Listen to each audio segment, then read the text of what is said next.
Bonjour les frères et sœurs, nous sommes ici à 10 mois ta foi et nous avons donc Jean-Marie Rosenberger qui nous fait la joie de nous rejoindre. Jean-Marie, est-ce que tu peux te présenter? Alors, je m'appelle Jean-Marie Rosenberger, j'ai 77 ans et demi. Je suis retraité, j'étais enseignant, et enseignant spécialisé, et c'est pas rien, parce que j'ai passé toute ma carrière d'enseignant auprès d'enfants en grande difficulté, ou handicapés, ou déficients mentaux, et c'était là d'abord aussi une priorité. J'avais le choix à un moment donné de pouvoir rejoindre ou pas le cycle normal, et j'ai fait le choix de rester avec des enfants handicapés. D'accord, d'accord. 77 ans et demi, et toujours très dynamique. Ouais. Toi, Dieu a déposé dans ton cœur le souci et l'amour des personnes migrantes. Est-ce que tu peux nous en dire plus? Ouais. Alors, les premières personnes étrangères que j'ai rencontrées, c'est pendant ma carrière d'enseignant, oui. Et c'était à Dorigny, à côté de Douai, dans les Corons. Bon. Ça m'avait déjà interpellé au niveau de leur situation, et puis quand je suis arrivé en retraite, tout à fait par hasard, d'ailleurs on s'est rencontrés avec d'autres personnes à un moment donné, en 2005, et on s'est dit que sur Maubeuge, il n'y avait aucune association qui accompagnait les personnes étrangères et que certaines étaient livrées à elles-mêmes. Et donc on a rejoint la CIMAD à ce moment-là. La CIMAD, c'est une association nationale qui manifeste une solidarité active auprès des personnes étrangères, qui les accompagne et les défend dans le respect de leur dignité. Et sur Maubeuge, on a créé le groupe local. Actuellement, on est 10 bénévoles et on a cette chance sur Maubeuge, c'est d'être une association où l'âge des bénévoles est beaucoup plus jeune que d'autres associations. Moi, je suis le plus âgé, mais on a des bénévoles qui ont entre 20 et 30 ans et une majorité qui ont entre 30 et 40 ans, et ça se renouvelle très régulièrement par des jeunes. Et ça, c'est très important. Il y a du turnover, comme on dit. Très important. Bon. Alors, c'est la permanence de la CIMAD, elle a lieu toutes les semaines, en temps normal. Actuellement, c'est un peu perturbé, mais elle a lieu toutes les semaines.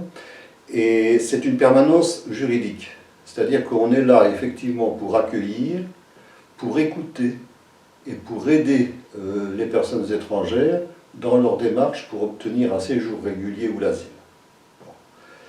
Et on s'aperçoit que dans ces rencontres, ce qui est extrêmement important, c'est l'écoute, parce que nombre de personnes qu'on accueille ont un vécu et un parcours humain très meurtri, la plupart du temps complètement bouleversé, et pour pouvoir répondre après à leurs questions juridiques, il faut d'abord connaître leur vie humaine. Je vais donner quelques exemples. C'est beau ce que tu dis, pas tout de suite aller dans les papiers, mais les gens. Tout à fait, tout à fait. Je vais donner quelques exemples. Alors c'est Rachid, bien sûr, j'ai changé les prénoms. C'est un père de famille qui demande un regroupement familial depuis 1 an. Il est séparé de sa famille qui est restée au pays. Tout est en règle, mais le consulat en Tunisie bloque toutes les demandes. Ça veut dire qu'il n'a pas vu ses enfants depuis 2 ans maintenant, et que il est complètement lessivé, j'ai envie de dire, par rapport à ça. Armel, alors sa femme est française, il a fait une demande de titre de séjour depuis des mois, mais il n'a pas de récépissé. La récépissé, c'est ce document qui prouve qu'il a déposé un dossier. Du coup, il est contrôlé par la gendarmerie. En décembre dernier, il est placé en retenue au centre de rétention de l'Eka. Le lendemain, la préfecture lui donne une obligation de quitter le territoire français. Elle l'assigne à résidence pour 6 mois en attendant d'être expulsé. Il est marié à une personne française. C'est la catastrophe. Filia, c'est une jeune mère d'un enfant de 6 mois. Elle est victime de violences conjugales qui l'ont conduite aux urgences, à l'hôpital, après un mariage qui a été arrangé par sa famille. Elle est très traumatisée, elle demande un titre de séjour sans pouvoir récupérer la carte d'identité de son mari, qui est une obligation pour mettre dans le dossier, et du coup tout est bloqué. Samina, c'est une Marocaine arrivée en France après le décès de son père au pays. Elle a 2 sœurs françaises ici. Elle a passé 6 mois en hôpital psychiatrique à cause de son vécu au pays. Et elle demande un titre de séjour depuis maintenant 2 ans pour acheter chez une de ses sœurs qui habite ici sur la région. Refus et obligation de quitter le territoire français. Elle m'a fait part, lors d'une rencontre à la permanence, de son désir de mettre fin à ses jours si elle a été renvoyée au pays. Enfin, Karieb, c'est un jeune Afghan qui a quitté son pays pour échapper à la mort et il a demandé l'asile en France après un parcours de 2 ans pour la rejoindre. Il ne peut pas prouver ses dires parce que prouver qu'on a été victime de violence ou que pour une femme on a été violé, c'est extrêmement compliqué. Il ne peut pas prouver, mais du coup on le menace de retourner dans son pays et de retourner là où vraisemblablement il sera tué s'il y retourne pour avoir essayé de s'échapper. Donc voilà. Alors, je voudrais noter quand même que depuis le 2e confinement de cette épidémie-là, on a eu énormément, beaucoup plus que d'habitude, de situations de femmes victimes de violences conjugales. Femmes avec enfants, à la rue, etc. Et ces exemples montrent que ce sont des situations humaines dramatiques de désespoir et de violence.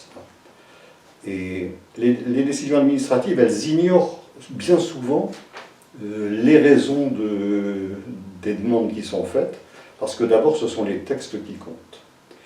Et nous, on est là toujours pour redire effectivement à l'administration que les textes, oui, c'est important.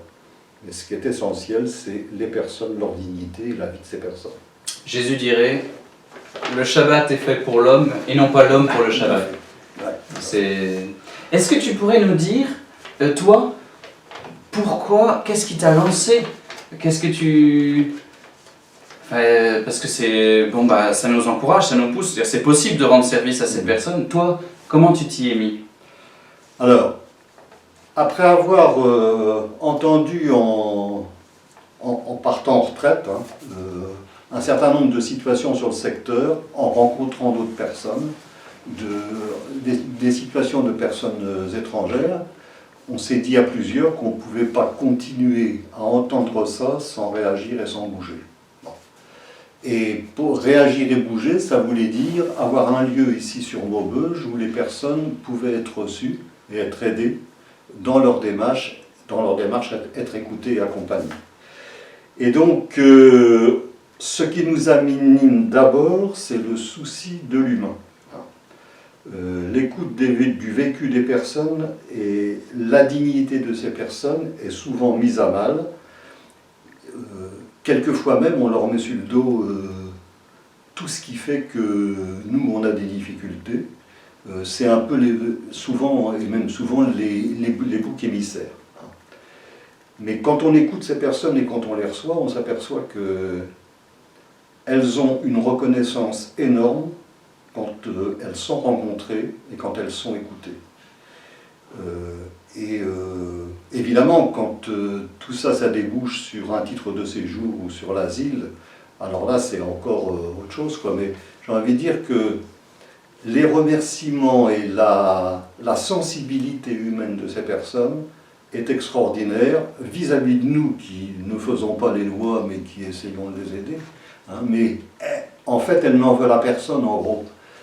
Ce qu'elles souhaitent d'abord, c'est pouvoir vivre leur dignité humaine ici, chez nous. Est-ce que, merci beaucoup, ça ressemble beaucoup, Pape François, ce que tu nous racontes. Est-ce que tu pourrais nous dire par rapport à ta foi, voilà, dis-moi ta foi, qu'est-ce que ça apporte ou qu'est-ce que la foi apporte à ta démarche? Comment est-ce que tu articulerais les deux? Alors pour moi, cet engagement auprès des personnes étrangères, ça va de pair avec ma foi. C'est une foi en Dieu qui se fait proche, notamment des personnes en grande difficulté, qui accueillent les blessés de la vie, les personnes qu'on montre du doigt et qu'on rend responsables souvent de tous les maux.